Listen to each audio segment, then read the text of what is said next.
कोई मंदिरों में जा रहा है, कोई मस्जिदों में जा रहा है, कोई चर्च में, कोई कहीं, कोई कहीं, सब अपनी अपनी दौड़ में लगे हैं।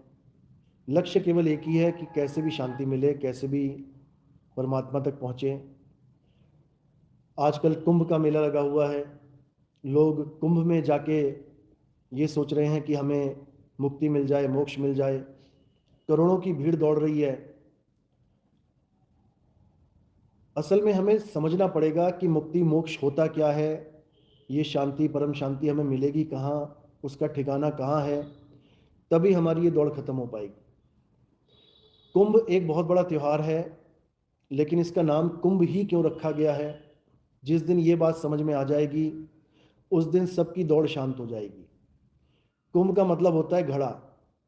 घड़ा किससे बनता है? मिट्टी से बनता है। मिट्टी के घड़े में, यानी इस काया रूपी मिट्टी के घड़े में ही वो अमृत रूपी बूंद है, जिसको पाने के लिए सब कुंभ की दौड़ में लगे हुए हैं।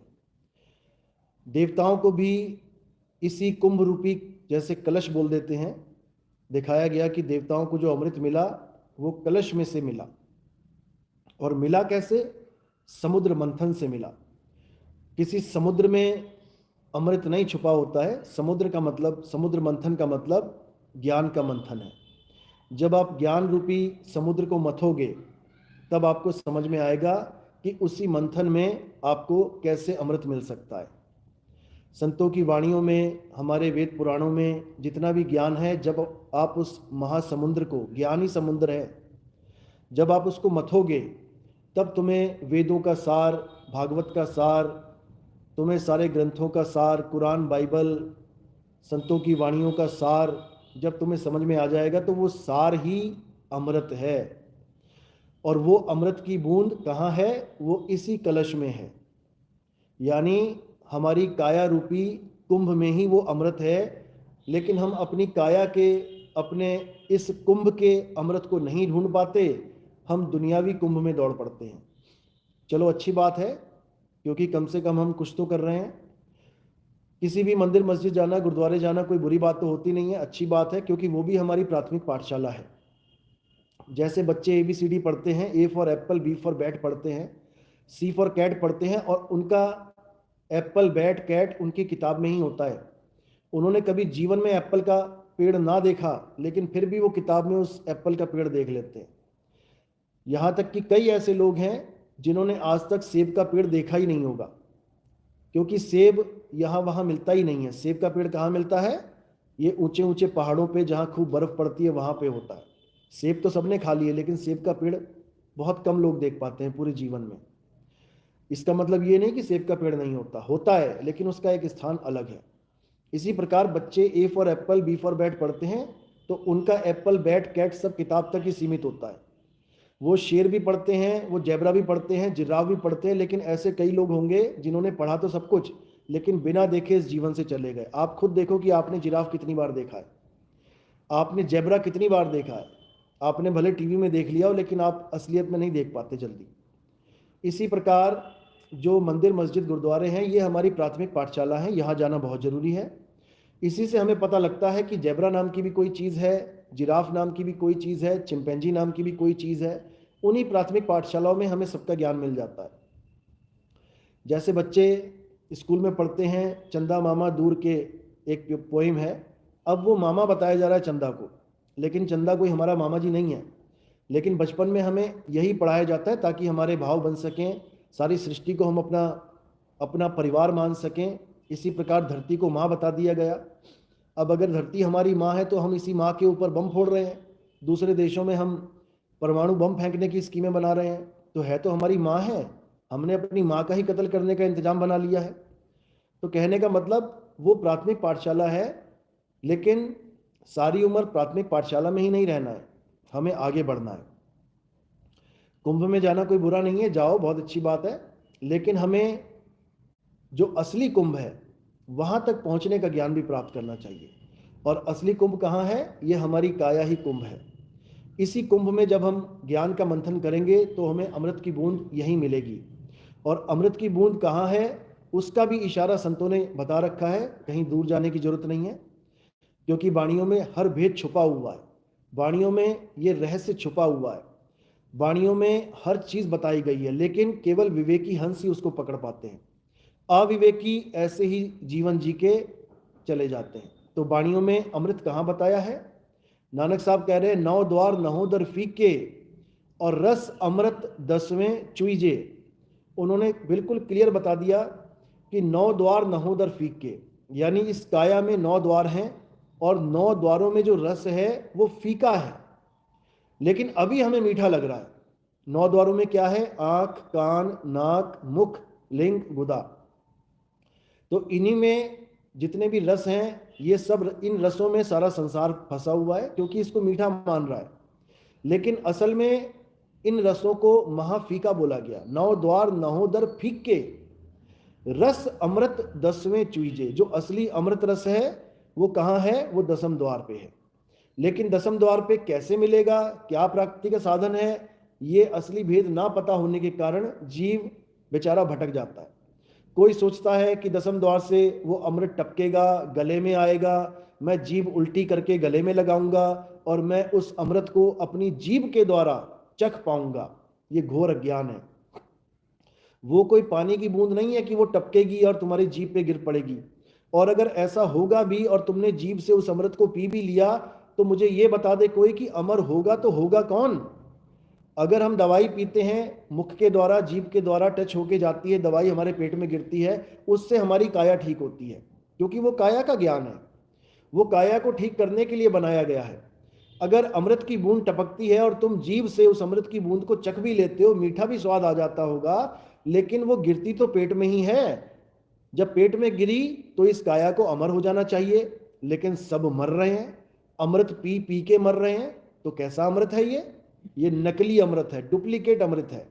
ये अमृत किसने बनाया है? इसी माया ने बनाया है, क्योंकि ये माया इतनी शातिर है, इतनी प्रबल है, जीव को सारी उम्र पता ही नहीं लगने देती कि असली क्या है चीज और नकली क्या है। इसीलिए साहिब वाणियों में समझा रहे हैं कि आदि माया बहुत खतरनाक है, इसके जाल से बचना बहुत मुश्किल है। केवल तब बचा जा सकता है जब हमारे जीवन में कोई सदगुरु आता है। तो साहिब बता रहे हैं कि काया भेद किया निर्वारा। मैं इस काया का सारा भेद बता देता हूं। इस काया में बहुत सी ऐसी मुद्राएं हैं जिसको चांचरी, खेचरी, भूचरी, अगोचरी, उन्मुनी, ये सब काया का भेद है, काया की मुद्राएं हैं, इसी में सब उलझे पड़े हैं। इस काया में बहुत से चक्र हैं, मूल चक्र, स्वाद चक्र, कंठ चक्र, हृदय चक्र, आज्ञा चक्र, सहस्रार चक्र। इन चक्रों में भी माया ने उलझा रखा है।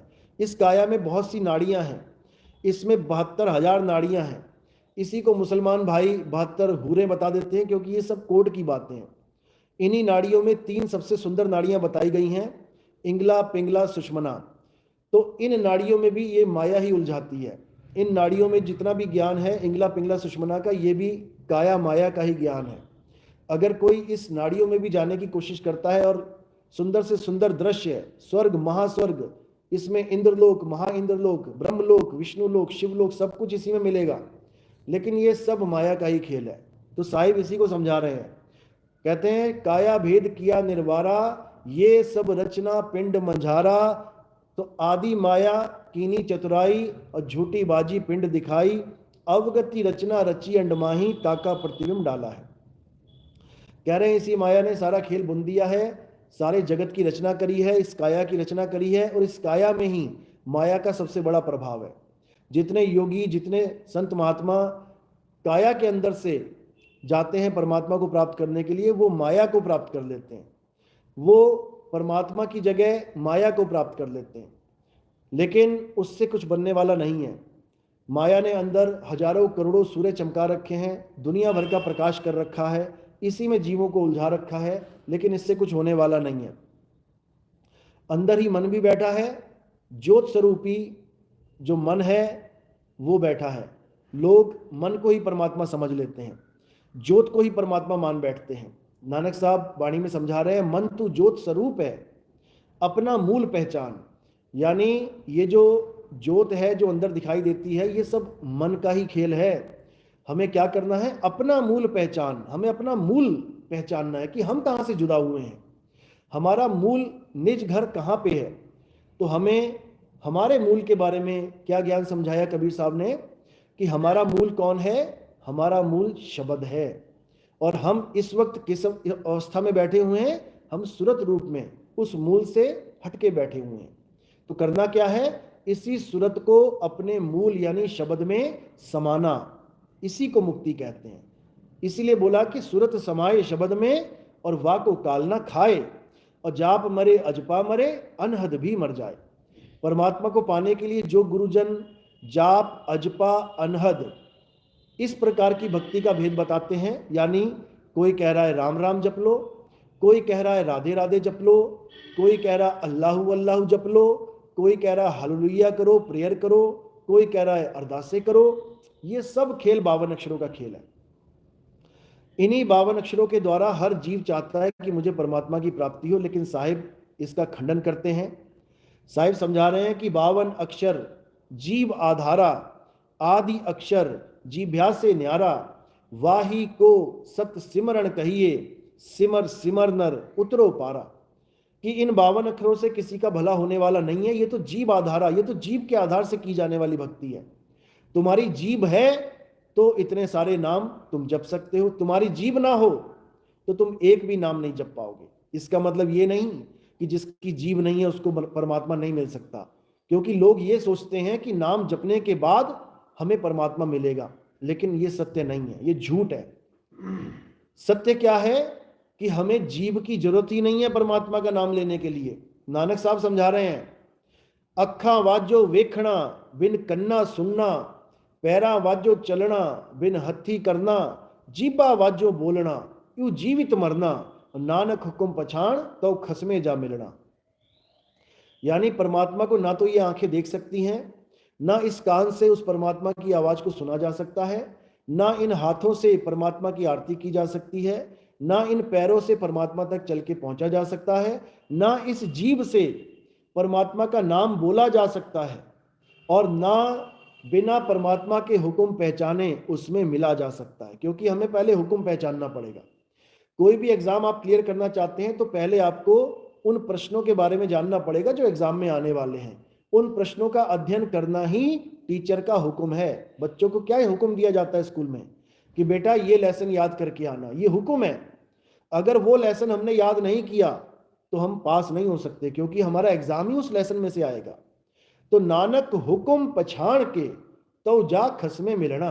तो गुरु का हुक्म क्या है? गुरु हमेशा सिलेबस बताता है। गुरु का काम है ज्ञान देना। किस ज्ञान को देना? जो अंत समय काम आएगा, वही हमारा सिलेबस है। तो कह रहे हैं कि अंत में तुम परमात्मा में तभी लीन हो पाओगे जब तुम सिलेबस को जान लोगे, जब तुम हुक्म को पहचान लोगे। और हुक्म क्या है? हुक्म केवल एक है। साहिब कह रहे हैं, सूरत फंसी संसार में ता से पड़ गई दूर। ये हमें समझाया जा रहा है कारण कि तुम परमात्मा से दूर क्यों हो। क्या कारण है? सूरत फंसी संसार में, जो हमारा ध्यान है वो संसार में फंस गया है। यही कारण है परमात्मा से दूर होने का। अब ये दूरी कैसे खत्म होगी?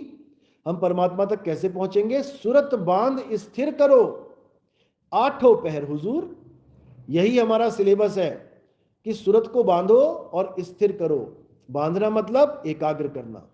यानी जैसे एक बंदर है, बहुत उछलता है, पूरा दिन उछलता ही रहेगा, लेकिन वो उछलना बंद कैसे करेगा? उसको टाइट करके एक रस्सी से खूंटे से बांध दो, अब वो वहीं बैठा रहेगा बेचारा। तो इसी प्रकार ये मन हमारी सूरत को भटकाता है। तो क्या करना है? इसको एक खंबे से बांध देना है। अब वहीं पे ये थक के हार जाएगा और अब भागना बंद हो जाएगा। तो साहिब ने क्या बोला है? साहिब ने बोला, सूरत बांध स्थिर करो आठों पहर हुजूर। जैसे कहानी सुनाई जाती है कि एक आदमी था, वो भक्ति करता है तो भगवान प्रकट होते हैं, कहते हैं क्या चाहिए? तो वो कहता है कि भाई मुझे एक ऐसा जिन्न दे दो जो मेरे हर कार्य को मेरे कहते ही पूरा कर दे। तो कहते हैं ठीक है तथास्तु। एक जिन्न मिल जाता है।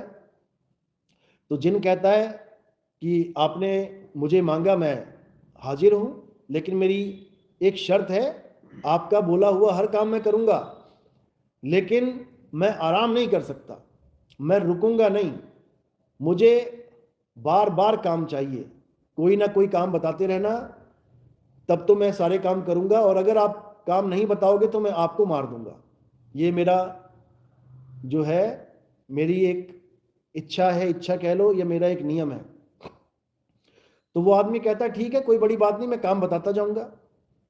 तो क्या होता है, वो काम बताता रहता है और जिन करता रहता है। वो सारे काम बताता है, जिन जिन सारे काम कर देता है। अब जैसे ही कोई काम ना बता पाए, इतने में वो दौड़ा है मारने के लिए। तो जिन बड़ा परेशान करता है, आदमी भी परेशान हो जाता है। तो जिनको एक काम बताता है, वो करता है, इतने में वो अपनी बीवी के पास जाता है और उसको बताता है सारी बात की ऐसे ऐसे बात है, अब क्या किया जाए। तो बीवी अपने काम बताने लग जाती है कि मैं इससे अपने काम करवा लेती हूँ, बर्तन धो दे, झाड़ू लगा दे, पोछा लगा दे। वो भी सारे काम कर देता है। सारे काम खत्म, अब फिर मारने के लिए दौड़ता है। दोनों परेशान हो जाते हैं, क्या किया जाए। तो फिर वो गुरु के पास जाते हैं। जब गुरु के पास जाते हैं तो गुरु को अपनी प्रॉब्लम बताते हैं। तब गुरु उनको एक सॉल्यूशन बताता है। कहता है क्या करना है, घर में एक आंगन में एक खंबा गाड़ दो, वहां पे जितने भी काम हैं आपके सारे करवा लो, और जब काम खत्म हो जाए, जब कोई काम देने को ना बचे, तो इसको कह दो कि इस खंबे पे चढ़ता उतरता रहे। अब वो बेचारा सारे काम करने के बाद उस खंबे पे चढ़ता उतरता है, चढ़ता उतरता है, पूरा पूरा दिन, पूरी पूरी रात बेचारा चढ़ रहा है उतर रहा है, चढ़ रहा उतर रहा है, क्योंकि ये भी एक काम है। तो वहां पे उन सबकी जान बच जाती है और उसको भी काम मिल जाता है। यानी ये जिन और कोई नहीं, ये मन है। ये मन ही है जो पल पल कोई ना कोई कुछ ना कुछ विचार करता है, कोई ना कोई काम करना चाहता है। अब ये स्थिर कैसे होगा, इसको खंबे पे अटका दो ले जाके, तो ये खंबे पे रुक जाएगा। तो ये खंबा और कोई नहीं है, ये हमारे गुरु का ज्ञान है। इस ज्ञान पे लाके इसको अटकाओ, ये भागेगा बार बार, इसको फिर उसी काम पे लगाओ। धीरे धीरे धीरे करके ये अपने आप शांत होके बैठेगा। तो यही एक रास्ता है। इसी को बोला है कि सुरत बांध स्थिर करो, आठों पहर हुजूर। तो इस सुरती तो स्थिर तब होगी जब ये मन दौड़ना शांत होगा। तो इस मन को क्या करना है, इस मन को सत्संग में लगाना है, गुरु के ज्ञान में लगाना है। धीरे धीरे धीरे धीरे ज्ञान वाला पलड़ा इतना ज़्यादा भारी हो जाएगा कि ये खुद ही समझ जाएगा कि अब मैं भटका नहीं सकता जीव को, इसके अलावा और कोई ऑप्शन नहीं है। तो ये भी जरूरी है कि हमें प्राथमिक ज्ञान मिले, मंदिर मस्जिद गुरुद्वारे का ज्ञान मिले, लेकिन जो हमारे ज्ञान का अंत है, वो अंत कहाँ होगा, वो हमारे आत्मज्ञान पे होगा। क्योंकि ज्ञान और अज्ञान दोनों 52 अक्षर का ही खेल है। 52 अक्षरों से ही अज्ञान प्रकट होता है, 52 अक्षरों से ही ज्ञान प्रकट होता है। लेकिन जो अनुभव ज्ञान है वो 52 से परे का ज्ञान होता है। उसमें 52 से परे का जो आत्म स्वरूप है उसकी प्राप्ति होती है। वहां पहुंच के ज्ञान और अज्ञान दोनों का नाश हो जाता है। क्योंकि जब तक अनुभव ज्ञान नहीं है तब तक ज्ञान भी हमारे लिए खतरनाक है। ज्ञान हो जाना भी बहुत खतरनाक होता है अगर अनुभव ज्ञान ना हो तब। जैसे रावण को ज्ञान था, चारों वेदों का ज्ञान था, लेकिन ज्ञान बहुत खतरनाक हो गया, उसको अहंकारी बना दिया। क्यों? क्योंकि अनुभव ज्ञान नहीं था। वेदों का जो भेद था वो रावण के पास नहीं था। और भी बहुत से ज्ञानी हैं, आजकल दुनिया भर के ज्ञानी बैठे हुए हैं, जितना मर्जी ज्ञान कथवा लो, सुबह से शाम तक बोलते थकते नहीं हैं। लेकिन जब अनुभव ज्ञान की बात आती है तो शून्य हो जाते हैं। क्योंकि कथनी ज्ञान तो सीख लिया, बोलना तो सीख लिया, लेकिन जो बोल रहे हैं उसको जानते नहीं हैं, यहां पे आके अटक जाते हैं। तो इस चीज से ऊपर उठ जाना है।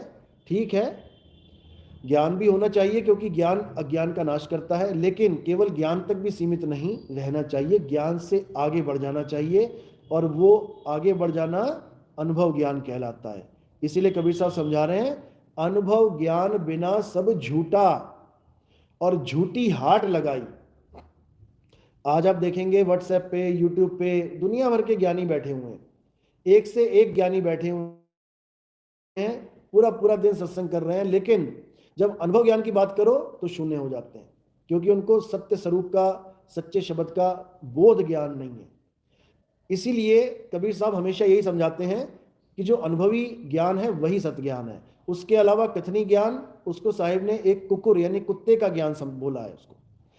उसको एक कुत्ते की संज्ञा दी गई है। यानी करनी तज कथनी कथे, अज्ञानी दिन रात, और कुकर समान भौकत फिरे, और सुनी सुनाई बात। यानी जिसको अनुभव ज्ञान नहीं होता है और वो ज्ञान कथता है तो उसको दोषी बोला है कबीर साहब ने। यानी कि एक कुत्ते की तरह, जैसे आप रात के 12 बजे, 1 बजे, 2 बजे कभी उतरो बस से किसी सुनसान गांव में, तो गांव का पहला कुत्ता जब आपको देखेगा तब वो भौंकेगा जरूर। जैसे ही वो भौंकेगा तो आप देखोगे कि थोड़ी दूर पे किसी और गली का कुत्ता वो वहां भौंकना शुरू हो जाएगा।